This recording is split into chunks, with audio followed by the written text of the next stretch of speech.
Alright, so whether it's the Raleigh police saying that protesting is a non-essential activity, wanting to break up the reopen North Carolina protest, in which people wanted to, reopen North Carolina because they've had it with the draconian over-the-top measures being taken there, or if it's a governor encouraging residents to snitch on businesses and one another, or a yoga studio in Chicago being fined up to $10,000 for people practicing poses in there, or if it's the FDA, the CDC, or the WHO botching the entire response to COVID because they have too much control, they take the precautionary principle to an insane level, and responses were too centralized. Or if it's Trump saying, when somebody's the president of the United States, the authority is total, and that's the way it's gotta be.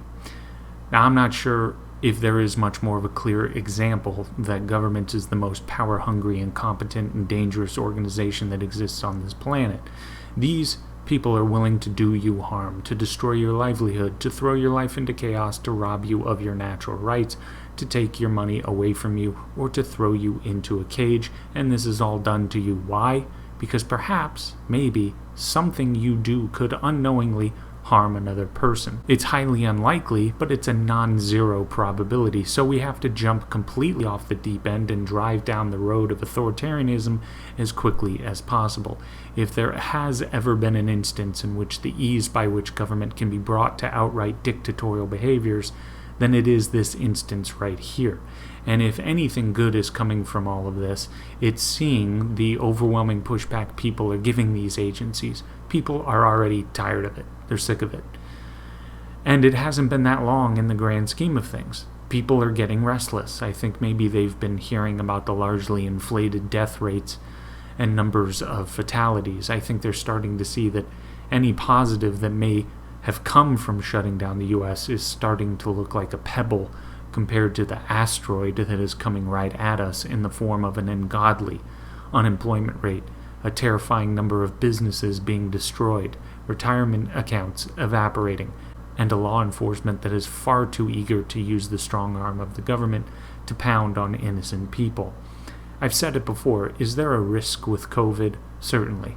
It would be irresponsible to say otherwise, I think, but there is a risk with everything. You name it, there is a risk. But do we grind to a halt, disregard our rights, or treat ordinary citizens like cattle to prevent any possible negative outcome from every single risk that exists? No, we don't, and we shouldn't.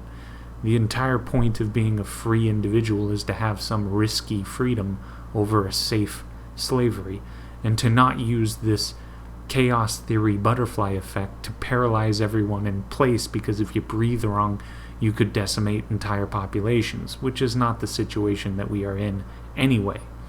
This entire fiasco has been, and is certainly now, utterly insane, and government has shown itself to be not much more than thugs with badges, and they have no problem destroying your life, and they'll sleep like babies, and their self-righteousness will still be intact. But that is all for now. Like, sub, and share, and take it easy out there.